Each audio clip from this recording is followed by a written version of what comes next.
Okay, तो hello everybody. आप पहले सोच रहे होंगे कि ये मैंने चश्मा क्यों लगा के रखा है वो रूम के अंदर।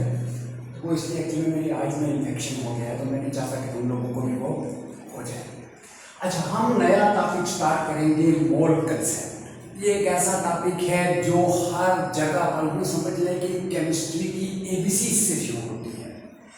जो भी आप आगे पढ़ेंगे, इलेक्ट्रोकेमिस्ट्री इस पर डिपेंड होगा, सोल्यूशन इस पर डिपेंड होगा, रिडॉक्स रिएक्शन इस पर डिपेंड होगा, और जितने भी आप एनालिटिकल केमिस्ट्री में आप एक्सपेरिमेंट करते हैं, टाइट्रेशन करते हैं, वो सब तब पॉसिबल होंगी जब आपको ये पता होगा कि मोल होता क्या है। ठीक है, तो मोल के बारे में, क्योंकि ये सबसे इजी टॉपिक और सबसे रिलेटेबल टॉपिक है, तो इसी से हम स्टार्ट करेंगे कि मोल कंसेप्ट में, और इसके थोड़े छोटे छोटे नन्हे नन्हे क्वेश्चन भी देखेंगे, क्योंकि ये 4 मार्क्स कंफर्म होते हैं। ऐसा कभी नहीं होता कि मोल से क्वेश्चन ना आए। या तो डायरेक्ट मोल से आ जाता है, डायरेक्ट नहीं आएगा तो क्यूमेट्रिक कैलकुलेशन से आ जाएगा, लिमिटिंग रीजन से आ जाएगा, वहाँ नहीं आएगा तो सोल्यूशन में कंसंट्रेशन पर आ जाएगा, वहाँ भी मोल चाहिए होगा, वहाँ नहीं आएगा तो इलेक्ट्रोकेमिस्ट्री में आ जाएगा, रिडॉक्स रिएक्शन में आ जाएगा। मोल का क्वेश्चन 100% आएगा।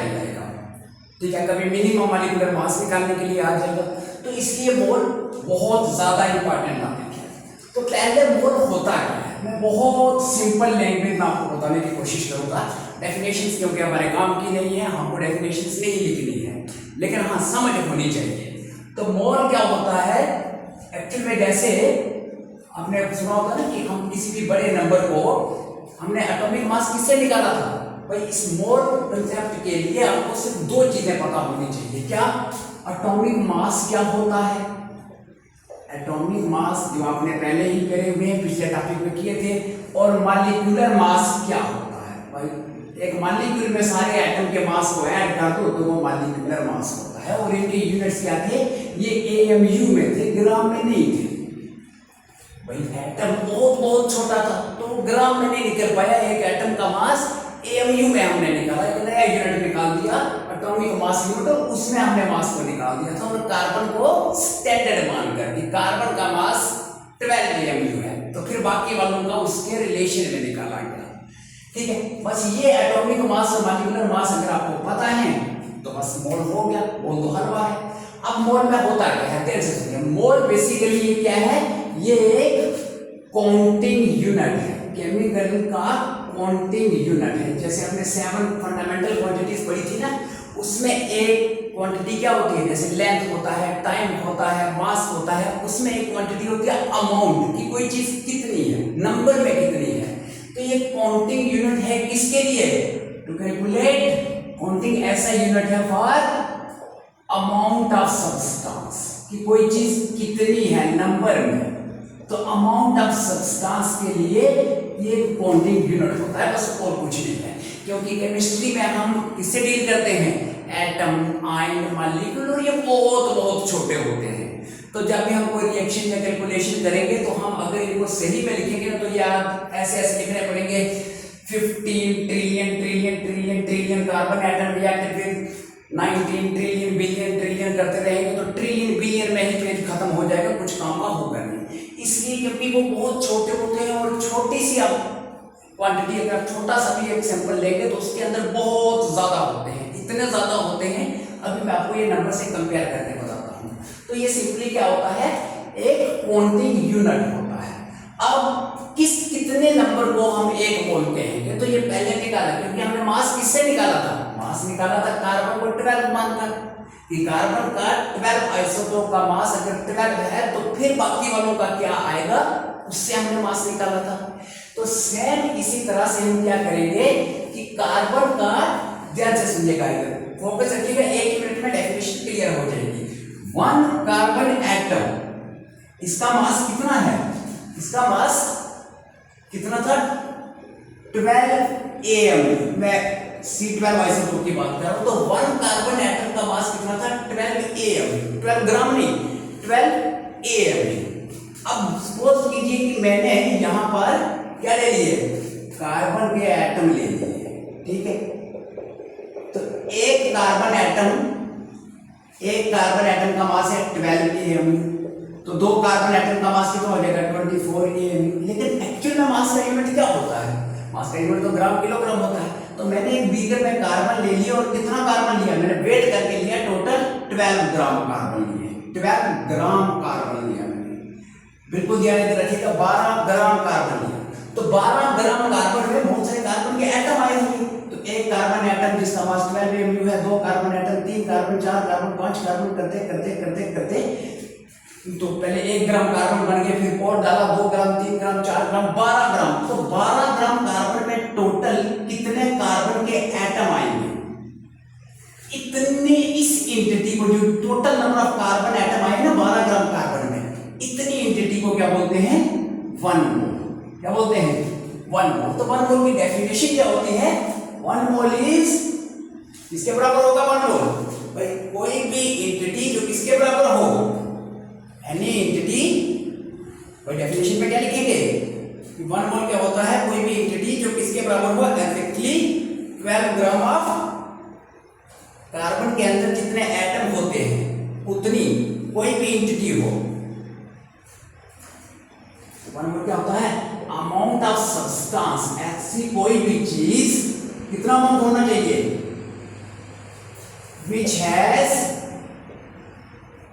as many entities, एंटिटीज कौन सी हो सकती हैं भाई, एटम हो, यानी जिसके अंदर कितने एटम हो, या आयन हो, या मॉलिक्यूल हो, या कोई भी और भी चीज हो,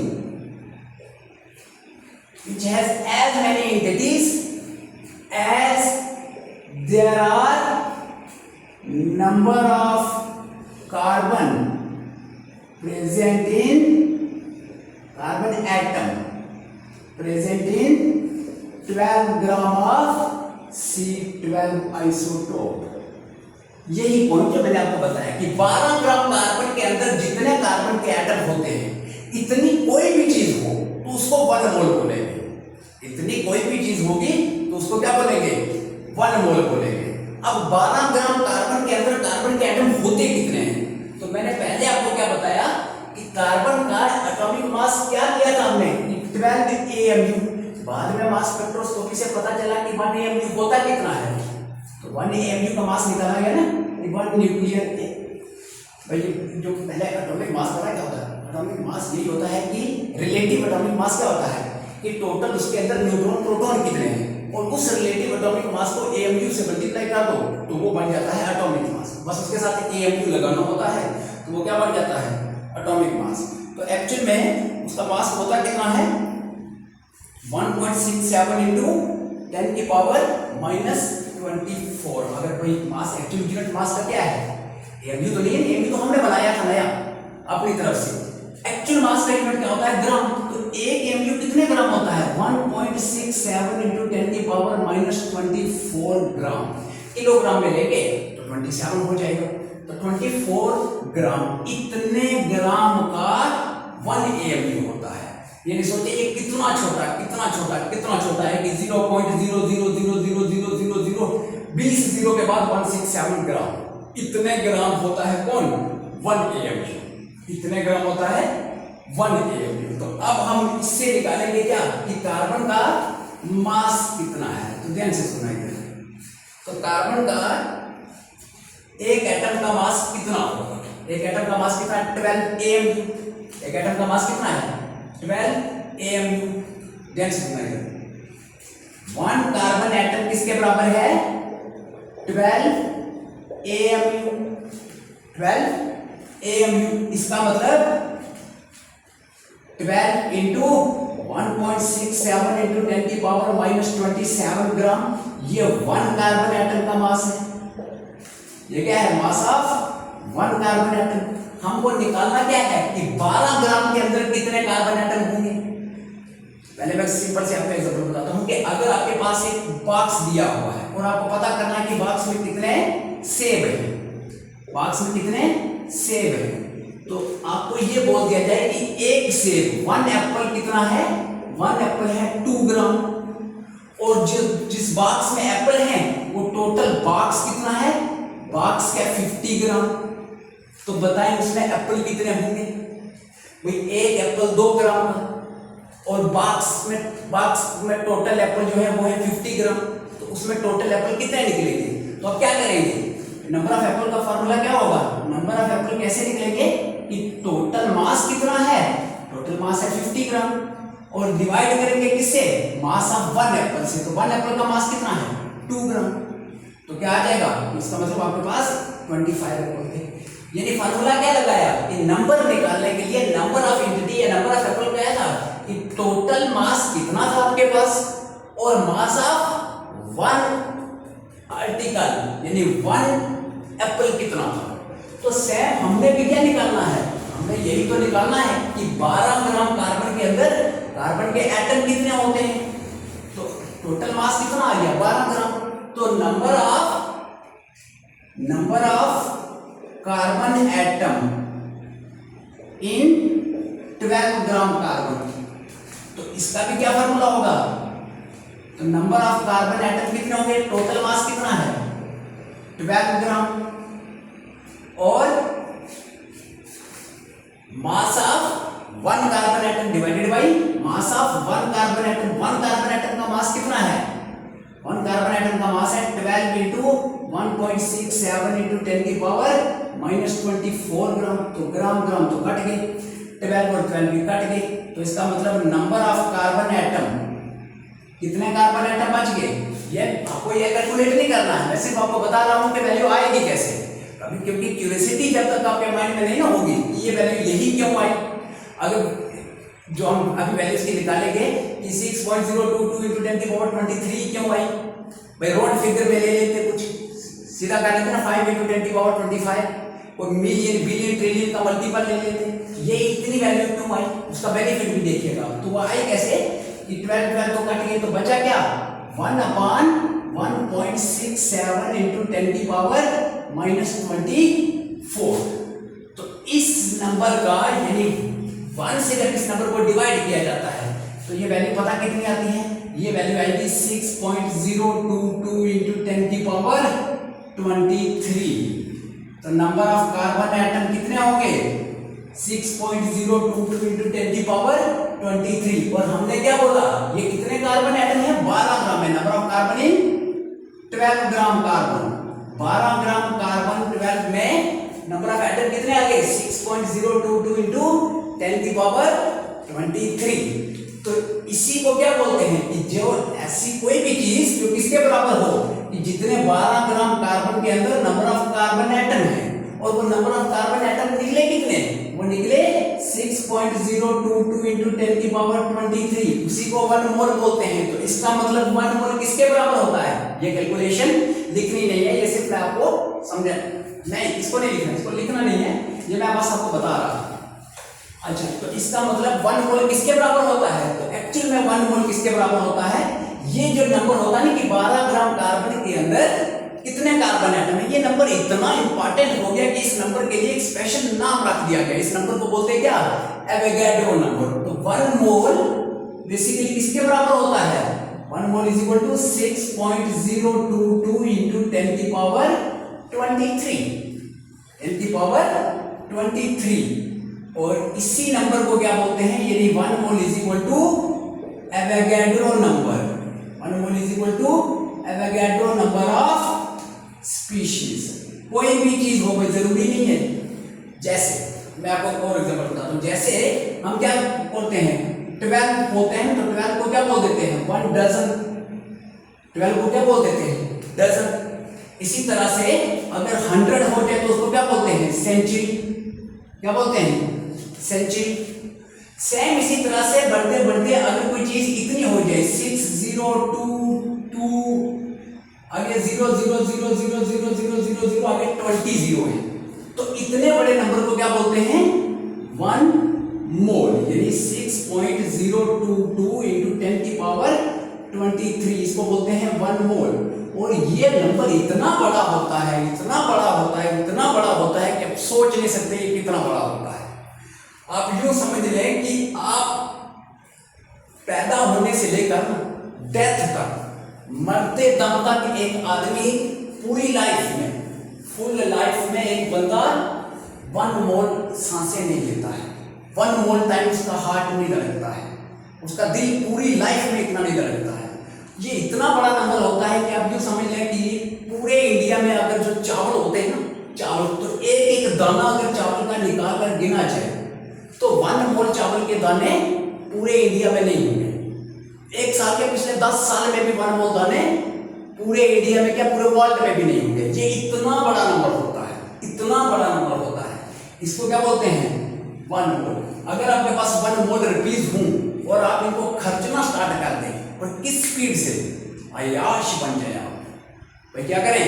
अय्याशी, उड़ाते जा रहे हैं, उड़ाते जा रहे हैं, उड़ाते जा रहे हैं। किस स्पीड से? एक दिन में 10 लाख नहीं, एक घंटे में 10 लाख नहीं, एक मिनट में 10 लाख। तो एक मिनट में 10 लाख, 5:05 10 लाख खत्म, 6 मिनट और 10 लाख खत्म, 7 मिनट और 10, रात को सो भी नहीं रहे, हर मिनट में 10-10 लाख रुपया उड़ाते जा रहे हैं। तो आप बूढ़े हो जाएंगे, आप मर जाएंगे, आपके बच्चे आएंगे, वो भी उड़ाते रहेंगे, पैदा होते ही जवान होंगे, बूढ़े होंगे, मर जाएंगे, उनके भी बच्चे आ जाएंगे, लेकिन ये 1 मोल रुपीज खत्म नहीं होंगे। सोचिए ये कितना बड़ा नंबर होता है। तो इतने छोटे होते हैं एक्चुअल में एटम मॉलिक्यूल कि इतने ज्यादा प्रेजेंट होते हैं वो, इसीलिए उनको हम इस मोल वाले यूनिट में गिनते हैं। सीधे नंबर में गिनना उनको पॉसिबल नहीं है। तो 1 मोल क्या होता है? जैसे माना के लिए 1 डजन होता है, तो इतनी बड़ी स्पीशीज के लिए क्या होता है? 1 मोल होता है। एक्चुअल में ये 1 मोल वाला यूनिट कैसे है, मैं और आपको कॉमन एग्जांपल बताता हूं जो आपको कहीं नहीं मिलेगी, किसी ने मिलेगी। 1 मोल का मतलब क्या है कि हमने मास निकाला था किसमें? मास को हमने निकाल दिया था एएमयू में। इसी को लिखना नहीं, मास को हमने किसमें निकाल दिया? एएमयू में। हमको पता था एएमयू बहुत छोटा यूनिट है, लेकिन मास का एक्चुअल यूनिट क्या है? ग्राम। मास का एक्चुअल यूनिट क्या है? ग्राम। और एएमयू पता नहीं किसका है?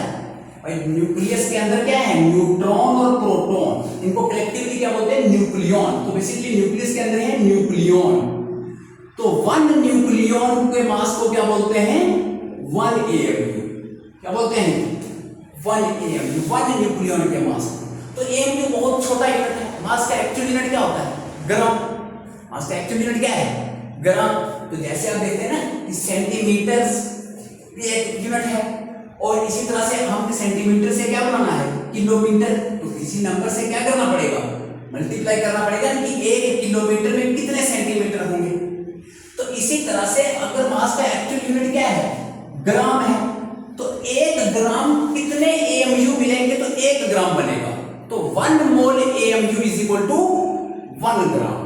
ये बस इंपॉर्टेंट पॉइंट आपने याद रखना है। क्या ये किसी बुक पर नहीं मिलेगा आपको? क्या 1 मोल एएमयू इज इक्वल टू 1 ग्राम। और 1 मोल एएमयू होते किसके? 1 एएमयू 1 न्यूक्लियन। तो इसका मतलब 1 मोल न्यूक्लियन, 1 मोल न्यूक्लियन का मास होता है 1 मोल एएमयू, और 1 मोल एएमयू होता है 1 ग्राम। न्यूक्लियन मतलब न्यूट्रॉन प्लस प्रोटॉन। भाई आप कभी इतनी सी सैंपल में कोई चीज नहीं बता पाते, तो मैं अपने लिए ये बता सकता हूं क्या कि मेरी इतनी बड़ी बॉडी में न्यूट्रॉन और प्रोटॉन कितने हैं, यानी टोटल न्यूक्लियन कितने हैं। भाई आप सेल माइक्रोस्कोप से देखा जाता है, और सेल के अंदर कई मॉलिक्यूल होते हैं, मिलियन ट्रिलियन मॉलिक्यूल, और उन मॉलिक्यूल में कई मोल एटम्स होते हैं। फिर उन एटम्स के अंदर न्यूट्रॉन और प्रोटॉन होते हैं न्यूक्लियस के अंदर। लेकिन मैं ये बता सकता हूं कि मेरी पूरी बॉडी में टोटल न्यूक्लियन कितने हैं। आप भी बता सकते हैं कितने हैं। क्यों? क्योंकि 1 ग्राम 1 मोल न्यूक्लियन, 1 मोल न्यूक्लियन 1 ग्राम होते हैं। तो सपोज कर ले कि मेरा मास है कितना? 60 केजी। कितना है? 60 केजी। तो 60 केजी को मैं ग्राम में कन्वर्ट कर दूंगा, तो 60 × 10³ ग्राम। साइंटिफिक में ऐसे लिख दूंगा 6.0 × 10⁴ ग्राम, यानी टोटल मास मेरा कितना है? एक्चुअली साइंटिफिक को भी रहने दो। 60 × 10³ ग्राम, यानी 60,000 किलो का मतलब क्या होता है? 1000। तो 60,000 ग्राम मेरा मास है। अभी मैंने क्या बोला आपको कि 1 ग्राम 1 मोल न्यूक्लियन, तो 60,000 ग्राम 60,000 न्यूक्लियन। तो इसका मतलब कितने न्यूक्लियन होंगे? 60 × 10³ मोल न्यूक्लियन। तो मेरी बॉडी में टोटल 60 इंटू 10 की पावर 3 मोल न्यूट्रॉन प्रोटॉन है। एटम नहीं बता सकता मैं, लेकिन न्यूट्रॉन प्रोटॉन टोटल इतने ही है, ये कंफर्म है। टोटल न्यूट्रॉन प्रोटॉन मेरी बॉडी में कितने हैं? 60 इंटू 10 की पावर 3 मोल। और मोल किसके बराबर है? यानी 60 इंटू 10 की पावर 3 और मोल की वैल्यू क्या है? 6.022 इंटू 10 की पावर 23। इतने न्यूट्रॉन प्रोटॉन है मेरी बॉडी में। तो किसी भी चीज में आप न्यूट्रॉन प्रोटॉन कैलकुलेट कर सकते हैं। इतने जितना ग्राम वो चीज होगी उतने मोल प्रोटॉन न्यूट्रॉन है उसमें। जितना ग्राम कोई चीज होगी उतने न्यूट्रॉन प्रोटॉन उतने न्यूक्लियॉन है उसमें। अब थोड़ा सा हम फार्मूले पर आ जाते हैं। ये थी एक्स्ट्रा इंफॉर्मेशन जो आपको रिलेट करने के लिए कि 1 मोल कितनी बड़ी क्वांटिटी होती है। तो हमको पता चला कि 1 मोल किसके बराबर है? एवोगैड्रो नंबर के बराबर है। ठीक है, नंबर में मोल इसके बराबर होता है। अब हमको एक चीज और मैं आपको बता दूं कि हमने एक चीज पढ़ी थी एटॉमिक मास या मॉलिक्यूलर मास। तो एटॉमिक मास जैसे कार्बन का एटॉमिक मास कितना था? 12 AMU। ऑक्सीजन का एटॉमिक मास कितना आया था? 16 AMU। हाइड्रोजन का 1 AMU। इसी एटॉमिक मास को अगर हम ग्राम में लिख दें, ये क्या था? ये था एटॉमिक मास। जब इसी मास को ग्राम में लिख दें तो इसको क्या बोलते हैं? Gram atomic mass. क्या बोलते हैं? Gram atomic mass. तो कार्बन का ग्राम एटॉमिक मास कितना हो जाएगा? 12 ग्राम। ऑक्सीजन का ग्राम एटॉमिक मास 16 ग्राम। हाइड्रोजन का ग्राम एटॉमिक मास 1 ग्राम। इसी तरह से अगर कोई मॉलिक्यूल होता है तो मॉलिक्यूल के मास को क्या बोलते हैं? Molecular mass. तो मॉलिक्यूलर मास का भी यूनिट क्या होता है? AMU। भाई समझ आ रही है? एक्चुअली में थोड़ा जल्दी कंक्लूड हो जाए इसलिए थोड़ा स्पीड से बोल रहा हूँ। मॉलिक्यूलर मास तो जैसे वाटर, तो 2 हाइड्रोजन का मास 2, 1 ऑक्सीजन का मास 16। तो 16 2 क्या हो गया? 18। तो वाटर का मॉलिक्यूलर मास कितना है? 18 AMU। अगर इसी को मैं ग्राम में लिख दूं तो उसको क्या बोलते हैं? Gram molecular mass. तो वाटर का ग्राम मॉलिक्यूलर मास कितना हो जाएगा? 18 ग्राम। कितना हो जाएगा? 18 ग्राम। और इसी तरह से कार्बन डाइऑक्साइड का मॉलिक्यूलर मास 44 होता है, तो ग्राम मॉलिक्यूलर मास कितना हो जाएगा? 44 ग्राम। मीथेन का मास 16, तो ग्राम मॉलिक्यूलर मास 16 ग्राम। अच्छा, इस ग्राम एटॉमिक मास या ग्राम मॉलिक्यूलर मास को एक और नाम दिया जाता था, क्या? इसको बोलते थे ग्राम एटम। क्या बोलते थे? Gram atom. यानी अगर कोई ये बोला ना कि 1 gram atom of carbon, 1 gram atom of carbon, तो इसका मतलब क्या था कि कार्बन का जो एटॉमिक मास है ना उतने ग्राम कार्बन, इसको क्या बोलते थे? Gram atom. यानी एटम के मास को ग्राम, जितना एटम का मास है उतने ग्राम चीज ले लो तो उसको क्या बोलते थे? Gram atom. तो 1 ग्राम एटम ऑफ कार्बन कितना होगा? 12 ग्राम।